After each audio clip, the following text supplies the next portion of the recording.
So, good afternoon, ladies and gentlemen, and thank you for the awesome introduction of Terry. And I would like to start with a small quote that many of you may have seen the movie The Shawshank Redemption. It's a very nice movie, I love it very much. And the quote is, "Hope is a good thing, maybe the best of things, and the good things never dies." Okay. The good things never dies. However, when you see the title of my speech, The Meaning of Meaninglessness, I find that nowadays people have like a PTSD or like think it's cliche about meaning because it's too related to what we call in Chinese like chicken soups. Like when you see the title meaning in something in Bilibili or anything like TikTok, you'll swipe away because it's cliche telling you that the meaning of life is to do something or the meaning of life is not to do something, sort of like that. So to prevent 95% of you from falling asleep at the start of my speech, I want to start with a rather counterintuitive argument that no, hope is not a good thing. However, before I get to that argument, let's start with why we demand for meaning. And what I'm going to say is that my speech is going to be largely controversial, so if you want to argue with me, you can just raise your hand, stand up, be more straightforward, or find me during intermission, and we can have a nicer chat there.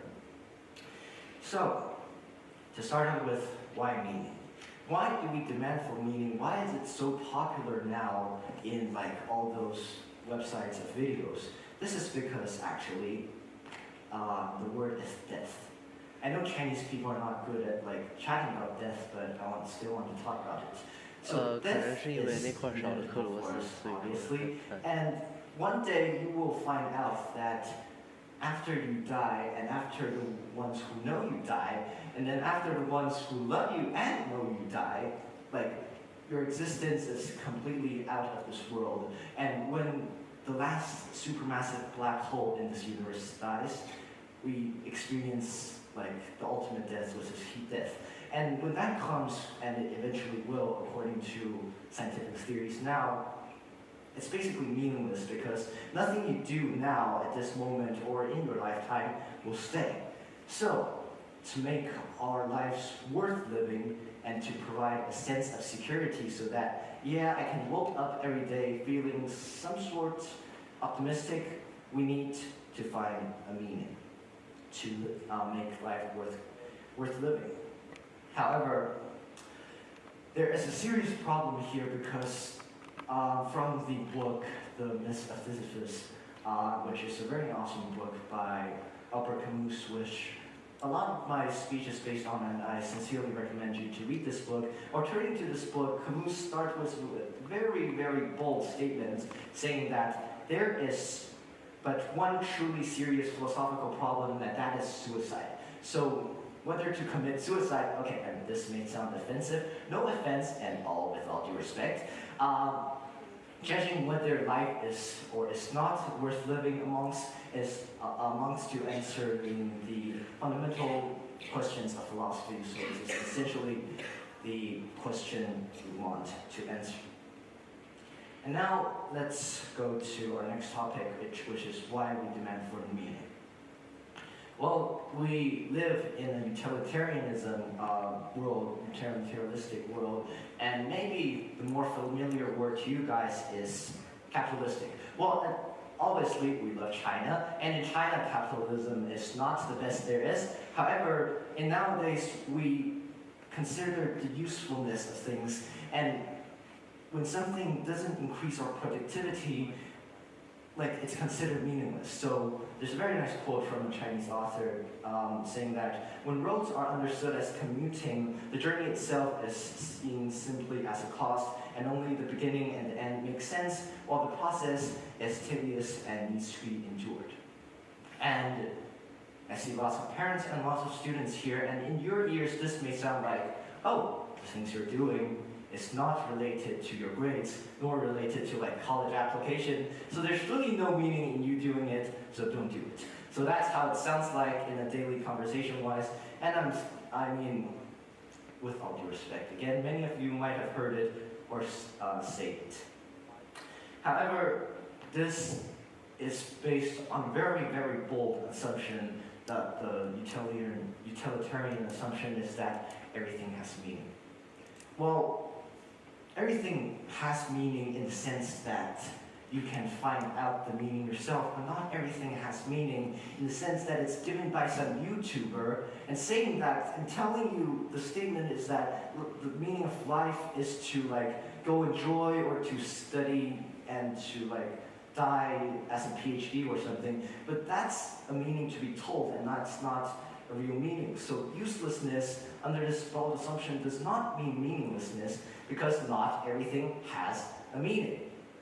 So, under this utilitarian model, like people probably wouldn't spend 2 hours just lying on a grassland and actually enjoying the sunlight because that 2 hours maybe you better off with doing homework and doing math work and doing whatever else work that makes you that gets you into a successful university and in your life basically becomes great.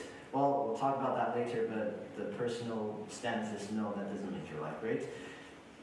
So the really important thing is to find meaning to you, not meaning to the utilitarian world, because the meaning of the utilitarian world is given by capitalists that only care about money and productivity. So if you lie on a grassland and enjoy the sunlight, doesn't make his or her factory more productive. It has no meaning, but is that true? That's for your own interpretations. And now I would like to start back to my initial quote saying that hope is a good thing, maybe the best of things, and good things never die.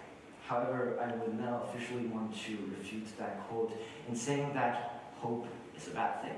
If anybody of you wants to refute, you can either stand up now or wait for another 30 seconds or 1 minute and 30 seconds until I finish this topic. So why am I saying that hope is a bad thing? Hope is a bad thing because it shifts your focus. So let's assume that time is a continuum and only moves forward, right? Hope shifts your focus of your life from the present to the future. And the point of doing that is that we assume that we'd be better off in the future after if there's any grade 11s here after all the end of year exams and stuff, future would be better. And then what happens is that the pain that you're experiencing now becomes endurable because you're looking at a very hopeful future. You're saying, oh, yeah, sure, I can sleep for less than 4 hours every night just to get 7 on my Chinese. Well, that's what most people are doing when I'm not here to judge whether their action is good or bad. I'm just stating something so you can think for yourself.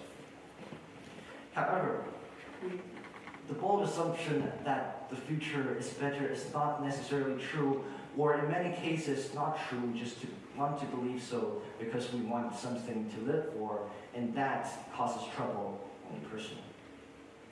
So we assume that we can live people my age can live another 80 years and die at a very nice age of 100 years old. But this death is actually like a sword of, who's this person? Oh, Damocles, which means that death can literally just enact upon you anytime. Well, we don't really think of it. Yes? I thought a hand raised. Yeah? So I want to repeat that, I think hope might be a good thing temporarily because I think as you mentioned earlier, everything will eventually be gone one day. So it's important that there has to be somehow something that makes you optimistic and drives the optimism out of you. And I think that's what hope does, right? You're looking at the short-term future and it's filling your short-term future with optimism so you don't feel that sense of despair that eventually everything just collapses down. Right. Just to make sure, because I'm going to cover everything you just said in the next 1 minute. I did not pay you to push my speech forward. I'm actually going to refer to that in just about 30 seconds. So if after my 30 seconds you still want to raise a hand and to refute what I just said, please do. But Can I just finish the 30 seconds? Oh, thank you. Very nice person. So, hope is a bad thing. As we all said that hope may be a good thing, but it makes people optimistic in the short run to see that, yeah, maybe life would be better off after my exam, and my 3 hours of sleeping one night is probably worth it. However, have you ever thought that you may lose the experience in that time you're studying for a test? For example, if you have the hope that the future is better, and on the day that you're studying, there's a very nice, let's not say very grandiose events like the solar eclipse. Let's say that there's a very nice sunset out there, and then the clouds are red, pink, yellow, purplish, whatever color that you like. And then you're studying in your dorm or at your house if you're not grade 9 yet, and probably with your curtain closed and all your focus is on your math work or the test you're going to see, you'll lose the experience of seeing that sunset. And from a personal perspective, you've already experienced studying, right? You've probably experienced studying for the past how many years of your life, because we as Chinese kids, we study. However, you would lose the joy of seeing utmost beauty of the sunset because of your hope in hoping that life would be life after the exam would be better. But the fact is that maybe you're not going to see a sunset that's that beautiful after the exam. So I think hope deviates our focus from now to the future, and then between the gap and now and the future, the experience is lost, because hope makes you think that the things after this is better. So you're willing to sacrifice this, but what I'm saying that you shouldn't sacrifice this because you don't know if future is going to be better, so you should experience the present. Do you want to raise your hand? Okay, thank you. Okay, so basically now I want you guys, oh, that's a very nice statue, to have a unhopeful passion. And by this I mean to rebelling against the absurdity of life, because life is not a mathematical function that you can predict the outcome. Life is actually very absurd, and you need to rebel towards the absurdity of life and denial the meaning of utilitarianism, because they only, as I said, they only care about productivity and money. And you should seek for experience and have the passion without tomorrow in mind. And translated into better words, it means think that you don't have tomorrow. Today is your last day in this world, and probably most people would enjoy their life the fullest, but under the big assumption that you won't hurt your body with ethanol or nicotine, and that you should really experience your life to the future, to the fullest, just to experience all there is. And okay, so to the teenagers here, because I have a personal experience in this, if you recognized the meaninglessness of life, and you then lose hope because we eventually die and nothing we do will be remaining in this world, you will feel naturally pessimistic. And you will seek for deviation to this pessimism through sports or other methodologies. But don't feel alienated because you think the world is not living. Because the mainstream media, all the days now, is streaming that, oh, what a beautiful world, why don't we live to 1,000 years old to experience the whole of this world? If you think that the world is not worth living, don't feel alienated. In fact, you should feel excited. Why? Because you have fallen into the depths of the ocean of nihilism, which is based on, that's a very philosophical word, meaning that you think life is meaningless. You've fallen into the ocean of that. However, through your own stripes and maybe the assistance of your friend and family, when you walk out or swim out of the ocean of nihilism, you'll become a whole new person, because then you will find that hope, that meaning is not given by some TikToker or YouTuber or even an expert in philosophy. but it's found. It's found through experience, not just studying in your room for like 18 hours a day. You should experience, because only through the experiences you can find meaning, and that will be the meaning for you, not the world, not your family, not your friend, but you exclusive. And that's the meaning. And so referring back to my title, it is the utilitarian meaning that is meaningless, however, that only your personal meaning is meaningful. And so let me ask you a question. Since, after you've recognized this all, that reality is already hopeless and meaningless, why don't you just experience life to the fullest? Because you don't have the burden of meaning and hope. Like, you don't have to hope for something for the future, you can just experience it now. And you don't have to, like, find meaning before doing something, you can just experience it. So why not? That's a problem. That's a question for you to think.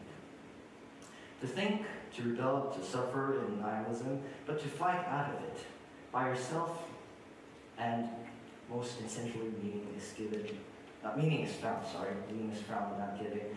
And after you find out that people can still have a happy life without hope in mind, and just experience the present that just perishes with a blink of an eye, the world has just said hi to you, okay? It's not the end of the world. Did you think that the world's not worth living? The world just waved at you, and then said hi.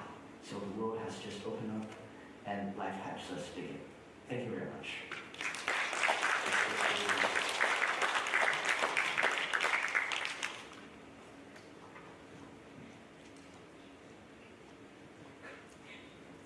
Yes, philosophy, the study of the great ancient Greek philosophers and using complex sentence structures to explain everything in the world. Apparently that's supposed to help us understand what's going on with our lives. I'm kidding, Oscar. I loved your speech. And anyways, our next speaker actually interestingly combines our 2023 theme of the art of and this year's theme, Left in the Dark, in her entire speech, apparently. And I know if you didn't come last year, I know I sound like I'm speaking a bit of gibberish right now, and I don't really know what to say to you. I mean, you should have come last year. And for those of you who were here last year, I'm glad that you understand what I'm talking about. So now, without further ado, let's welcome Maya Ma to bring us the art of being left in the dark.